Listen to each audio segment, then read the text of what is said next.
Hello! So, I'm here again. Just like what I have promised, itutuloy ko po yung aking pagtuturo sa inyo ng lesson sa music. And if you notice, I'm still in uniform mo kasi po maya-maya pagkatapos kong ma-share sa inyo ito, papasok na po ako. Kasi mahal ko kayo no? Medyo natagalan kayong paghihintay.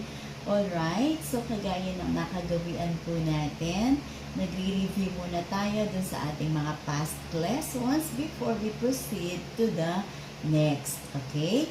So, kagaya ng napag-usapan natin, ito po yung ating root note or yung ating bass note, yung ating thumb. Ito, nilalagay natin sa ating root note or dun sa ating bass note.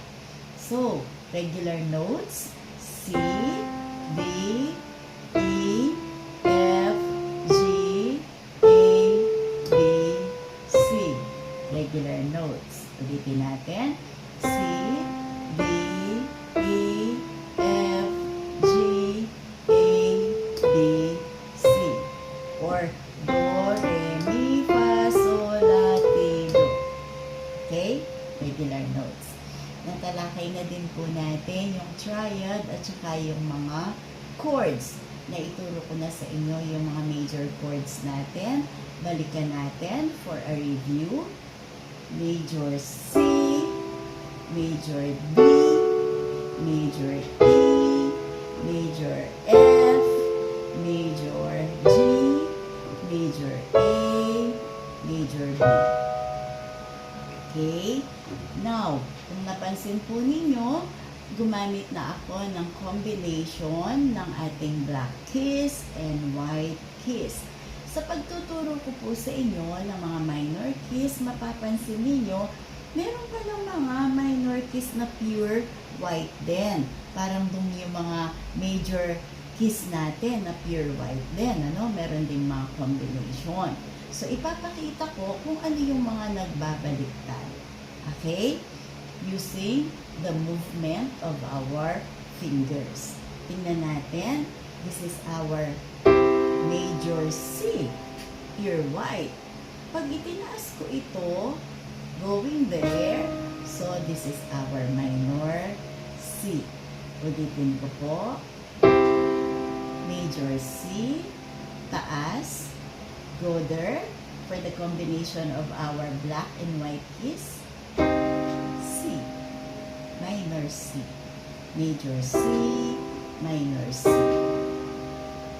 Tingnan ninyo yung D natin, yung D, major. Ito naman ay ang ating minor. Minor key, pero pure white. Okay? This is our minor D, major D. Okay? Na-notice niyo po ba yung pagkakabaliktad? That is why you have to watch closely and listen attentively para hindi po kayo malito. And then, major E, baba, minor E. Major E, minor E. F, lahat ay white. Major F. Taas natin ito, minor F. Major F, minor F.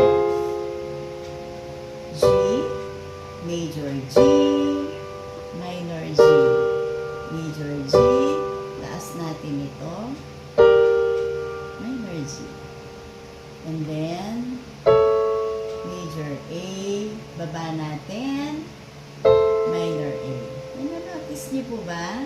Parang akala nyo nagbabaliktad, Pero ganun po talaga pag ang pinag-uusapan ay major at saka minor. Minor A. Major A. Ito ang nag-move.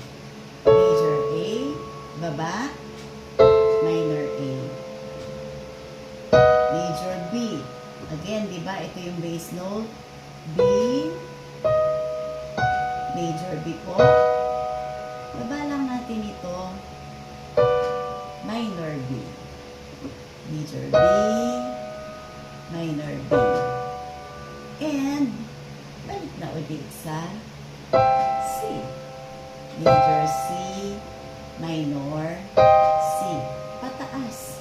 Depende sa inyong pandinig. Kung alin aakma yung inyong boses. Kung ibababa niyo po ba or itataas ninyo.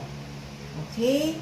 Pag-aralan niyo muna yan. Sa susunod na lesson natin ay ituturo ko yung application. Mag-aral kayo mabuti. Bye!